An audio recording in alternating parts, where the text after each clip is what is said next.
Tourism for many destinations brings economic and social benefits, with some locations relying very heavily on the source of income to their economy. However, in some instances, tourism can actually do more harm than good, especially if a destination is too heavily populated by visitors. Negative impacts of tourism can broadly be separated into damages to the natural, built and cultural environment. A special focus is often given to the impacts that tourism can inflict on the host population. This video will look at the example of Venice in Italy.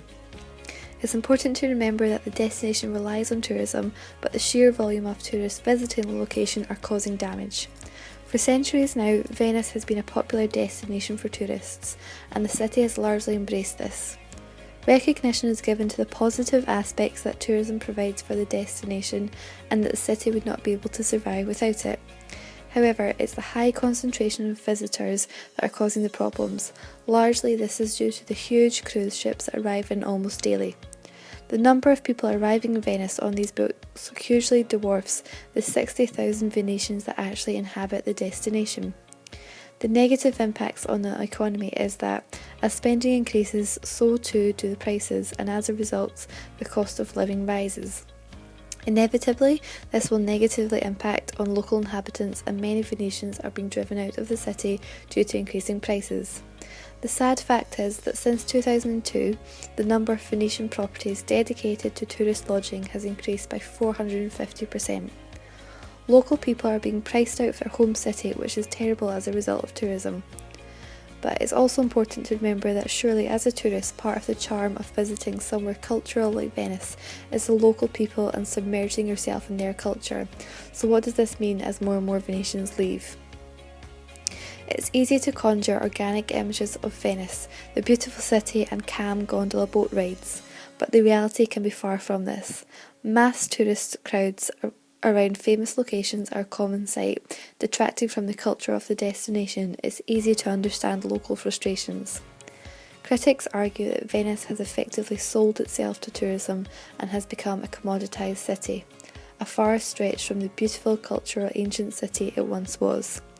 Local inhabitant Silvio Testa stated, "To see that the sophisticated city of my childhood has become Disneyland, full of bad quality souvenirs, makes me sick in the stomach. A cash cow to be milked until there's nothing left."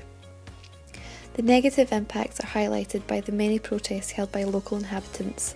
As previously stated, the protests largely focus on the cruise ships that pour thousands of tourists into the city.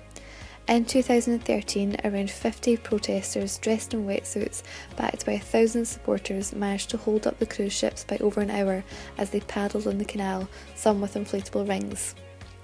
An example of the type of cruise ships that the locals were protesting over can bring over 30,000 visitors to Venice, with some only staying for a few hours and then leaving. Remembering that only approximately 60,000 people live here, it's easy to see why high concentrations of tourists can be damaging and crowding the destination. Hugely important also is the argument that these cruise ships are causing environmental damages to the city itself. Waves created by these vast ships can erode the ancient buildings of Venice and poses a serious threat to the city and its structure. The city is known to be sinking, which in itself is very worrying. There's also the case of the pollution that these vessels bring to the location, as well as the noise they leave. The cruise ships are enormous, and the constant buzzing of the engines is something that Venetians have had to put up with. Venice is in a difficult position though. It doesn't want no tourists at all, but current levels are too high and must be controlled. This is largely connected with the cruise ships that arrive, and any possible situation will have to involve these ships. Proposals to manage the situation must involve some form of cap on vessels arriving in the destination, or even just simply reducing the size of ships allowed. Some of the current ships are bigger than the Titanic and carry over 30,000 people, which is an insane amount of visitors to arrive at one time in a relatively small destination. If cruise ships are not controlled in one way or another, local inhabitants are not going to stop protesting. This could result in complete boycotts and would actually cause more damage to the local economy. Reducing the concentrated visitors might also help through encouraging people to travel off-peak periods where the town is very quiet. For example, in 1980, the Venice Carnival was revived as a community and tourist festival, partly in order to address the issue of seasonality. Another method could include promoting travel by rail or other means which would ease sea travel around the Venice lagoon. This could be optimised by promoting some form of rail trip via other cities in Italy, for example a trip through Rome, Florence, Venice and then Milan. So tackling the issue of enormous cruise ships is really important to saving not only tourism in Venice but the city itself.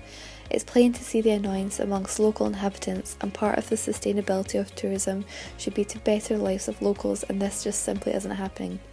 Extreme measures such as people jumping into the water to stop cruise ships from getting in are already happening, and something will have to be done to stop this. The city of Venice represents classic culture and heritage that must be looked after, both for future generations of Venetians and for tourists.